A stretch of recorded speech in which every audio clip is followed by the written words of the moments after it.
चुप रहने का महत्व। दुनिया की सबसे तेज छुरी हमारी जबान है और दुनिया के सबसे खतरनाक हथियार हमारे शब्द हैं, जो बिना किसी का खून बहाए लोगों को अंदर ही अंदर मार सकते हैं। हमारे शब्द हमारी ताकत हो सकते हैं, उसी के साथ यह हमारी सबसे बड़ी कमजोरी भी हो सकती है अगर हमें नहीं पता कि कब, कहाँ और क्या और कितना बोलना है। यदि हम सही समय पर सही इरादे के साथ सही शब्दों का प्रयोग करते हैं तो हम एक सफल व्यक्ति बनते हैं, लेकिन अगर हम सही समय पर सही इरादे से सही शब्दों का प्रयोग नहीं करते हैं तो हमारे जीवन को नरक से बुरा बना सकते हैं। तो चलिए जानते हैं एक कहानी के माध्यम से चुप रहकर जीवन को कैसे बदला जा सकता है। जापान में एक बहुत ही प्रसिद्ध बौद्ध भिक्षु रहा करते थे। उनका नाम रिसाई था। रिसाई अकेले रहते थे।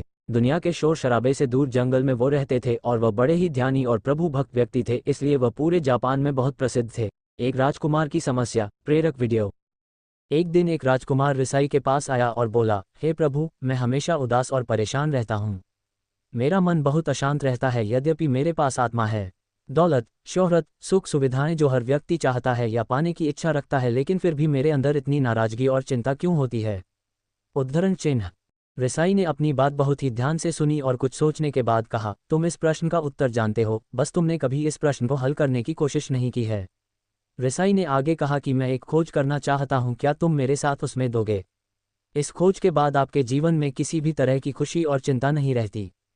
ये बात सुनकर राजकुमार बहुत खुश हुआ। उन्होंने कहा कि मुझे क्या करना होगा, अपने मन की शांति के लिए मैं कुछ भी करने को तैयार हूँ। राजकुमार की बात सुनकर रिसाई ने कहा, तो फिर अगले 15 दिन तक मेरे आश्रम में रहेंगे और एक समान व्यक्ति की तरह अपना जीवन व्यक्तित्व करेंगे, और इन 15 दिनों में तुम अकेले और अकेले रहेंगे, जैसे कि हो सके तो कम बोलोगे। राजकुमार सहमत हो गया।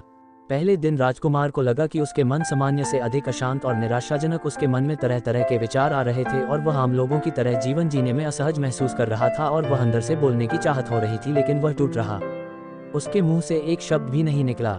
अगले दिन वह वैसे ही पूरा दिन चुपचाप बैठा रहा। अगले 2-3 दिन बस वह आंखें बैठी रहती, लेकिन रात होते उसे अंदर ही अंदर शांति का अनुभव होने लगा। उसके लिए यह अनुभव अजीब था। वह खुद से पूछ रही थी कि वह अंदर ही अंदर इतना खुश क्यों है। अगले दिन राजकुमार अकेला बैठा रहा और उसने प्रकृति को निहारने लगा। वह रहस्यमय को, फूलों को, आकाश में उड़ते रहे पक्षियों को देख रहा था। वह अपने जीवन में पहली बार यह अद्भुत दृश्य महसूस कर रही थी कि उसके पास कितनी सुंदरताएं हैं। अब वह दिन भर प्रकृति की सुंदरता को निहारता और ताजगी का एहसास करता रहने लगा था। इसी तरह से 10 दिन बीत गए और उसके मन की सारी बेचैनी, सारी हलचल और सभी तरह के तनाव गायब हो गए। 11वें दिन की सुबह राजकुमार फिर से एकांत में बैठ गया और कुछ ही क्षणों में उसके नेत्र बंद हो गए और वह गहरे ध्यान में चला गया। वह पूरे दिन उसी पर ध्यान लगा के बैठा रहा और गहरे ध्यान में डूबा रहा। ना कोई शब्द, ना कोई चिंता। राजकुमार भीतर से असीम शांति और आनंद से भर गया। राजकुमार अपनी बाकी के 4 दिनों के बाद इसी तरह समाधान करने के बाद उन्हें प्रणाम किया और बोला, हे भिक्षु महाराज, मुझे उत्तर मिल गया कि मेरे में इतने उथल पुथल और चिंता क्यों थी। मैं जान गया कि मेरा मन इतना अशांत और संभवतः क्यों था। रिसाई ने पेश होते हुए कहा, बटन क्या उत्तर मिले। राजकुमार ने कहा, मैं जरूरत से ज्यादा बातें करता था। मैं किसी पर भी अपना शब्द और ऊर्जा व्यर्थ करता था। मैं दिन भर अपने लोगों से फालतू बातें करता था और अकेले में सभी लोगों के बारे में सोचता रहता था। ज्यादातर समय हंसी मजाक रहता है और इस तरह से मैं अपना समय बर्बाद कर देता था। ज्यादा बोलने और सोचने से मेरा मन अशांत और बेचैन हो गया था। इसी वजह से मैं किसी काम को ठीक से नहीं कर पा रहा था, जिसके कारण से मैं हर काम में असफल होने लगा और फिर घुमावदार लगातार मिलने वाली गलतियों की वजह से ही मैं उदास और चिड़चिड़ा हो गया। घुमावदार सभी बीमारियों के कारण से मेरा जीवन बर्बाद हो रहा था। यहाँ पर हुए 15 दिन मेरे लिए पूरी तरह से अलग, मुझे कुछ अलग ही एहसास यहाँ पर हो रहा था। अब मैं ऐसा लग रहा हूँ मैं अपना जीवन पूरी तरह से जी रहा हूँ, लेकिन पहले मैं अपना जीवन गलत तरीके से जी रहा था। जीवन में खुद को जानना और घटाना बहुत जरूरी होता है, जो मैंने पिछले 15 दिनों में अनुभव किया। राजकुमार की सारी बातें सुनने के बाद रिसाई ने कहा, सिर्फ तुम ही नहीं, दुनिया में ज्यादातर लोगों की जरूरत से ज्यादा जीते हैं। आजकल भी लोग ज्यादातर समय केवल दूसरों को नीचा दिखाने के लिए ही बर्बाद करते हैं।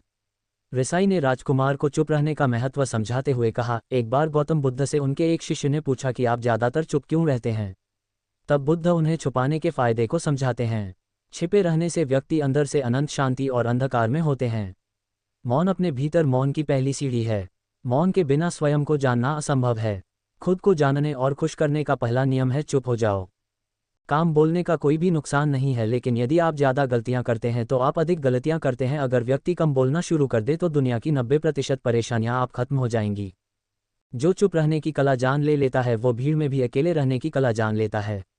एकांत में तो आदमी आनंदित रहता है, दूसरों की उपस्थिति ही तो बेचैनी पैदा करती है। चुप रहने की शक्ति से अधिकतर ऊर्जा को बचा लोगे। ये भी सुने, किसी से सलाह लेने से पहले जान लें कि वो शेर हैं या हिरन। इस वीडियो से हमें ये सीखने को मिलता है कि चुप रहने में भी एक अद्भुत शक्ति होती है। अगर हम सही समय पर सही शब्दों का प्रयोग करते हैं तो हम अपने जीवन को सकारात्मक दिशा में बदल सकते हैं।